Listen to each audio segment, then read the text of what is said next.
大家好，今天是2021年4月4号。上期视频我们讲了 Shell， 那么我们怎么使用 Shell 呢？是通过终端打开 Shell 来使用，或者叫载入 Shell 来使用。那么现在常用的 Shell 有两种，一种叫虚拟终端，一种叫伪终端。虚拟终端就是我们通过虚拟机启动一个 Linux 操作系统以后看到这个界面，这就是一种虚拟终端。另外，我们登录一台真实的 Linux 服务器看到的界面也是虚拟终端，和虚拟机看到的是一样的。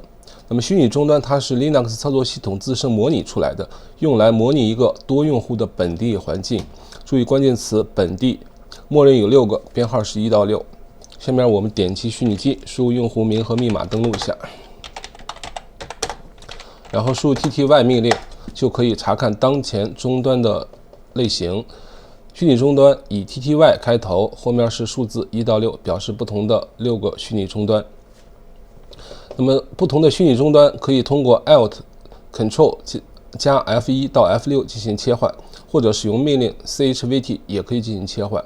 现在我们来切换一下，按下 Alt、Ctrl 不松手，再按 F2 就切换到了 tty2。由于这个虚拟机和录屏软件的原因，我这个按键没有办法捕捉所以大家自己去尝试操作一下。另外，我这个虚拟机上开机信息加上了一个终端的名称和类型，以前是默认没有的。如何修改呢？我以后会说。现在为了帮助我们演示，我把它加上了。那么这个名称和我们登录以后输入 tty 命令打印出来的结果是一样的然后我们再按下虚拟机鼠标，再点击一下虚拟机，再按 Ctrl Alt 再按 F1， 又切换回了 tty1。这就是虚拟终端。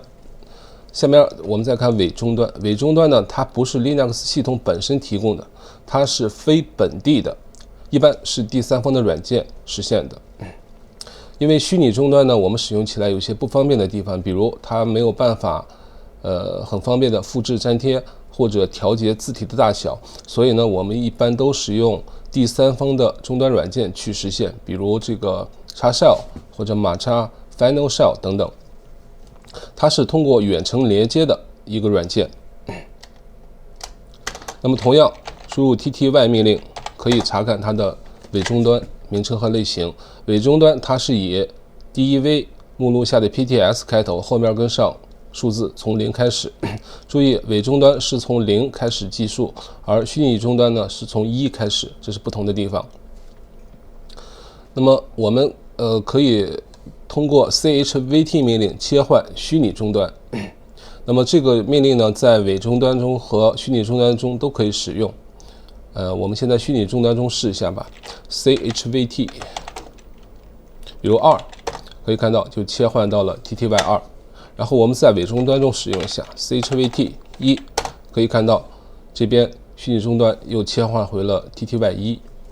另外的话，那个切换的按键 Ctrl Alt F1 到 F6， 它只能在虚拟终端中使用，在XShell中是没有办法使用的。而 chvt 命令在两种终端中都是可以进行使用的这是要注意的地方。那么下面我们再讲一个新的命令 who 呢，用来显示当前系统中所有的登录用户以及他们的终端类型，以及他们的登录时间以及登录来源。如果是伪终端的话，一般都会显示一个 IP。那么下面 tty1， 因为它是算一种本地登录，所以它后面是没有 IP 的这个要明白。那么很明显，它这儿显示出了它不同的终端类型。下面我们再说一种伪终端。刚才这种伪终端是通过XShell这种第三方软件远程登录的，还有一种伪终端，它是通过图形化界面的终端登录的，也叫伪终端。我们来看一下，首先通过 init 5切换到我们的图形化运行级别，那么它启动有点慢，稍等。比如我通过 NB 用户登录，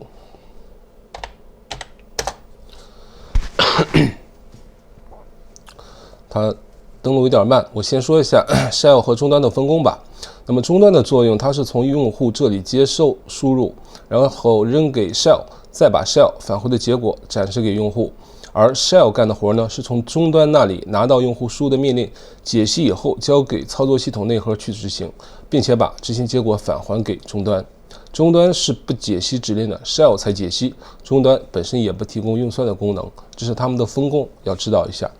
好，下面我们点击一下虚拟机，进入到它的图形化的操作环境，点右键打开 Terminal。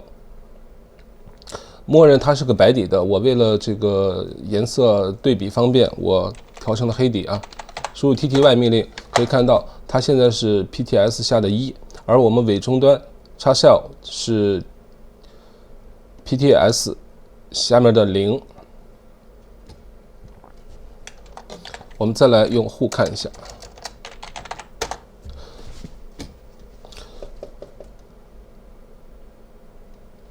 我先关一个窗口吧。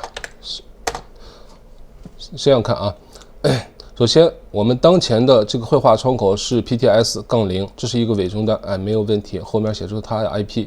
那么还有一种伪终端是通过我们 Init 5切换到5的运行级别图形化以后，打开终端，输入 tty 命令，打印出来的结果。那么这个终端也叫做伪终端。那么这个终端归根到底呢，它并不是这种 Linux 本身所提供的功能，而是 Linux 中又打开了一个另外的软件，所以呢，它会显示成一个伪终端。那么这一点这样理解，我觉得会是比较好的。另外 ，NB 用户这个冒号0，它没有显示终端类型，说明它是通过图形化界面去登录的，而且它后面也没有它的登录 IP。那么它们都是本地登录，这个图形化表示啊。下面我们再看几个命令。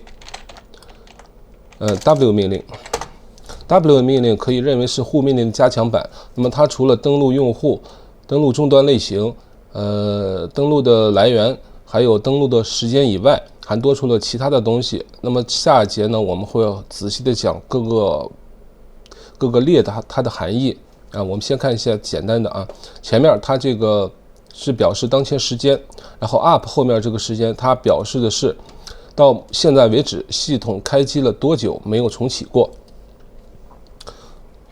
稍等，我给切换一下。如果它表示的是后面只是这种12:25这种形式，它表示的是到现在为止开机了12小时25分钟没有重启过。如果它这个不足1小时，它会显示这样的一个形式，后面是分钟的一个缩写。如果它启动了超过1天呢，它会显示多少天，后面1个小时，这个形式不一样，大家了解一下就好。后面3个用户不用说了，能看得出来。至于后面这些，我们以后说啊。还有一个命令 Who am I， 它用来打印当前的操作用户名。还有一个 log name， 它用来打印当前的登录用户名。现在我们看不出来，然后这样我切换一个用户啊，现在登录的是 NB 和比如我们切换到 CF 用户，然后我们再来执行一下这些命令，看一下啊。who 和上面的没一样是吧？和上面的一样，我们发现并没有 CF 用户，那么说明什么呢？它不统计 SU 切换过来的用户啊。然后 W 可以看到和上面一样，也没有 CF 用户。然后再看 Who am I， 它现在变了，它表示的是现在的操作用户名。然后再看 log name， 可以看到它仍然是切换以前的用户名。那么所以通过这2个命令对比，我们能看出它们的差别。Who am I 它显示的操作用户名，那么切换以后的用户名也会用它来显示。那么 log name 它只显示的是登录用户名。什么是登录用户名呢？就是这个用户初次登录到系统中的用户名，而不是 SU 切换以后的用户名。那么某种时候这个命令也是蛮有用的，比如我们切换了很多用户，一时记不清楚我们刚开始登录的用户名是哪个，就可以通过 log name 来准确的反映出来。这是它的不一样的地方。然后我们再看一下，比如啊，我们再登录一个其他用户，比如我们现在通过 NN 用户，注意 NN 用户啊，再登录到我们这台虚拟机上，同一个 IP， 然后我们再通过这些命令来查看一下户，哎，可以发现 NN 用户刚才登录的有了，说明什么呢？只有我们通过用户名密码登录的方式，我们户命令它才会把这个该用户以及它的后面的信息打印出来。如果是通过速切换的，它是不会有的，这是区别。再看 W， 同样也是这样，哎，可以看到有了。再看 Who am I 啊，当然它还是操作用户名 ，Logname 这个还是它的初次登录的用户名，这是要注意的地方。那么它们的区别联系，大家要多多尝试。今天就讲这么多，再见。